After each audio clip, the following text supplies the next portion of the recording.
This year, if you've been involved in cars and aerospace, you've been having an absolutely great time, and that's going to continue for at least the next year.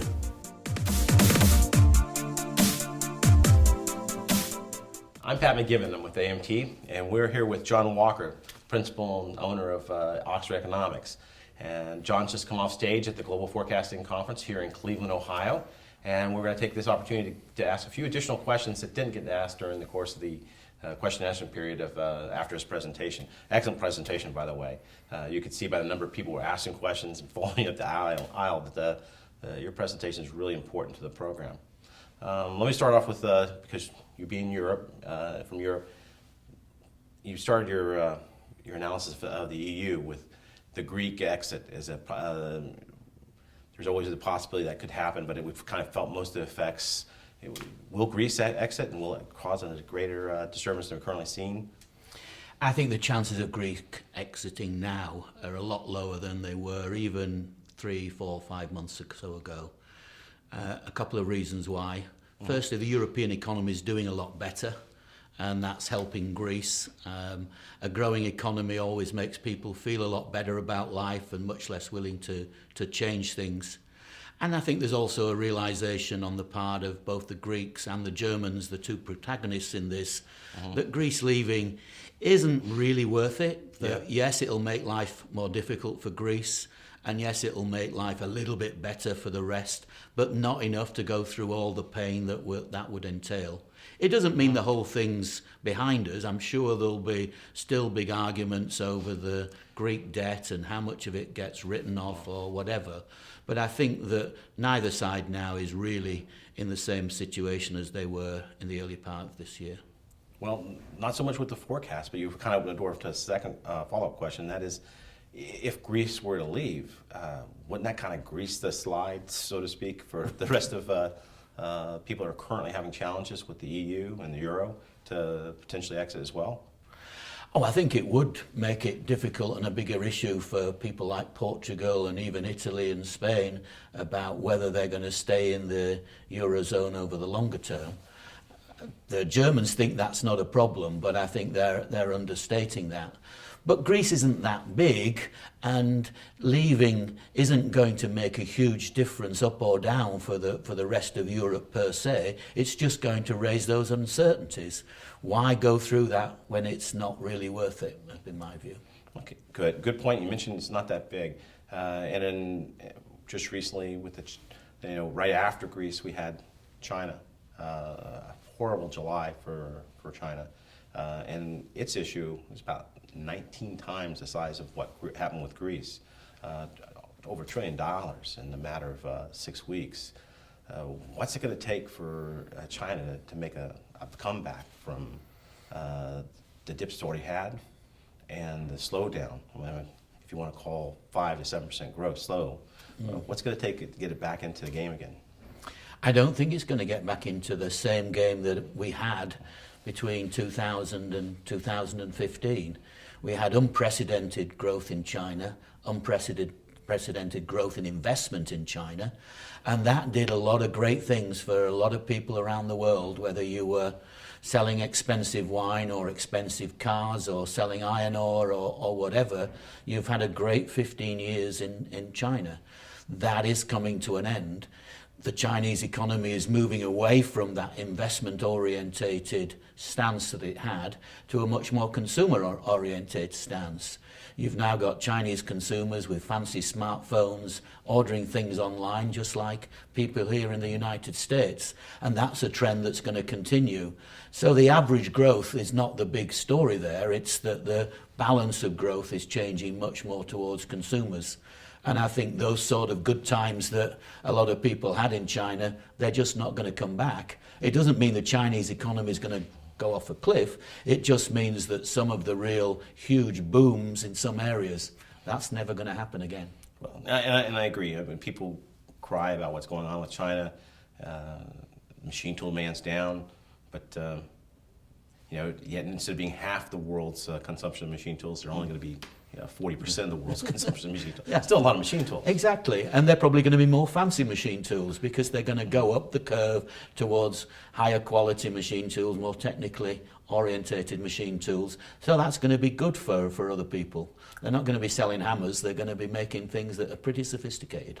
And that's, I guess, one of the things, the presentation before yours with Kim Grombach, talking about he looked at only the consumerism, but it will create some of the challenges we have here in our own country, and I know that the EU faces with skilled labor. There are only so many people, even though there's a lot of people, and when you spread them across the jobs that are there, I guess automation and more sophisticated machines and multitasking machines are going to be the wave of the future for China as far as the machine tool market? Oh, absolutely. I think that is a very strong continuing trend. A lot of people have left the farmland, have left the urban background and gone to the cities. There's people left there, but most of them are old. And most of them are not going to move to the cities and not really going to be wanting to work even if they did move to the cities. So the people that are there, they're getting higher wages, and that's going to mean a shortage of labour. And the one-child policy, which was the other thing that was talked about, is definitely going to mean that trend is going to continue for much longer than anywhere else in the world. It's probably irreversible, and the Chinese population is going to decline over the longer term, and that means automation, more sophistication. Well, everybody goes into a market trying to pick the low-hanging fruit, and when it talks about China, that has been the demand for manufacturing technology along the coastline. At EMO, we just came back from, and your cohort from Oxford, Jeremy Leonard, was there. One of the themes that was coming through there was that a move by many of the industrialized countries, Germany, Japan, United States being at the top of that, looking to step inland several hundred miles to what they call the second and third tier cities. Is there enough activity there to help build that market back up again to being half the world market for machines? I don't think it's going to build it back up to half the world market. People will move inland. The Chinese government is trying to encourage that. But I think that's a second tier issue compared with the coastline. The coastline is still the attractive place to be. All the big cities are there. All the young people are there. They're going to stay there. And it's that market that's going to be the long-term development of the market for machine tool people outside of China. Well, turning from China, looking back at Europe, because as you said and pointed out, for our manufacturers in this country, China is not nearly as important as the EU is as far as a manufacturing technology market. There's been some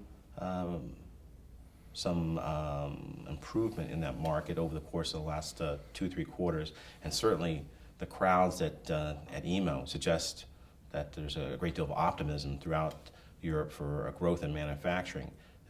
Is this something that you see going like it used to do in manufacturing, where it jumps by double-digit percentage points growth for year and year before it levels off? Or are we going to see something like what happened in the United States from 2009 to 2015, this modest 4 and 5% type of...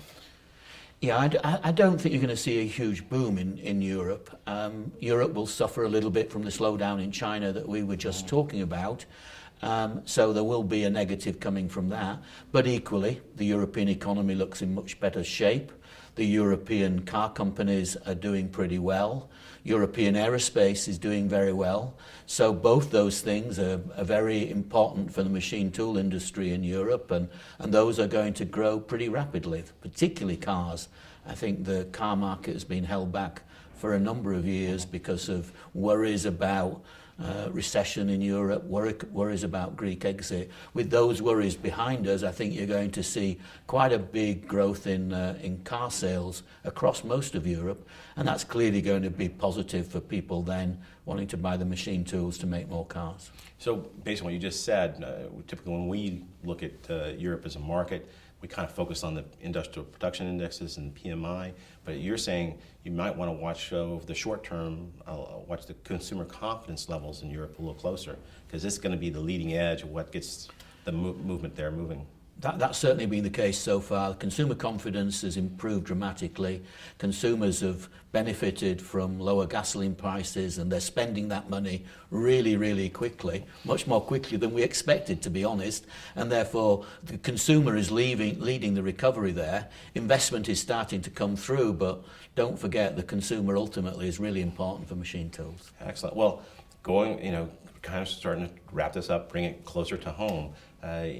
In the United States, we've seen this really, some people complain about being too slow. I look at it as being like 92 to 98 when we had 6 years of solid growth, and it was unexciting because it was only 3-4% a year, but it kept us going for 6 to 7 years. And certainly we've been in a similar recovery from 2009 to the present. And I wouldn't be, I don't think anybody in our industry would be unhappy if it just kept going at 3 or 4% a year. But it seemed to plateau. And typically when you have a plateau, you have, half the answer is it's going to go up, half the answer is it's going to fall. If it falls, if the economy and manufacturing were to tail off in 2017, with us already kind of squeezing the quantitative easing element tool a little bit hard, and interest rates about as low as you can possibly get without going into negative numbers like the Japanese have. What's left for the U.S. to do if we get into a tight bind on our economy? I think it's unlikely that's going to happen. I think all the signs are that we will see that steady growth. There'll be some sectors doing really well, like cars and aerospace, and there'll be some sectors that are finding it pretty tough. We've got that currently with the oil fracking industry suffering really badly, and things don't look too good for agriculture and one or two other areas, mining and so forth. But I think that the average is still pretty good, and all the signs are that that will continue for the next 2 or 3 years. So I think hopefully we won't get to that situation. But you're absolutely right. If we do, it's awfully difficult to know what governments are going to do. I'm spending increasing amounts of time now down in Washington, and that's the big question people are asking, that, yeah, the economy's doing okay, but we've still got everything on full blast blow. Interest rates are still close to zero. Government spending is still rising relatively rapidly. All that's not necessarily a bad thing, but right. if you want to deal with a recession, it's awfully difficult to know what you're then going to do. So I think my answer is, let's hope we don't get there. I was hoping something a little bit more positive than that. But you raise a good point about we are where we are, and if it were not to work, we've got the engines going at 100% already. And it's unfair because there's kind of paraphrase an old saying, the first economist never wins. And you've got a peer coming onto the stage tomorrow. And I know, based upon his family's style, that one of the last things he'll share is, when's the next Great Depression going to occur? So, not having heard his pitch yet, when would you, looking out into the future, when would you see the possibility for another 2009? Oh, I think that's things as bad as 2009. I think are a long, long way away. Again, they're not quite once in a generation, but they don't happen very often. But there'll be a downturn, and a pretty sharp downturn. There always is. We can't avoid them. I think that's 3 or 4 years away at least. And I think my comment on those things is, don't get too worried about 4 or 5 years away. Just enjoy the next 2 or 3 years. If the next 2 or 3 years are okay, that's fine. Be prepared for things getting worse. Maybe not this year, next year, but be prepared for them. You always need to be prepared for them. But don't worry too much about 4 years away. Just enjoy the present. So John Walker has just shared with us that we've got another run on the manufacturing technology market for a good 4 to 5 years before we have to start making any really big, tough decisions. And that's great news. So from the Cleveland Global Forecasting and Marketing Conference, John Walker, Pat McGibbon, and we'll see you next year in Miami.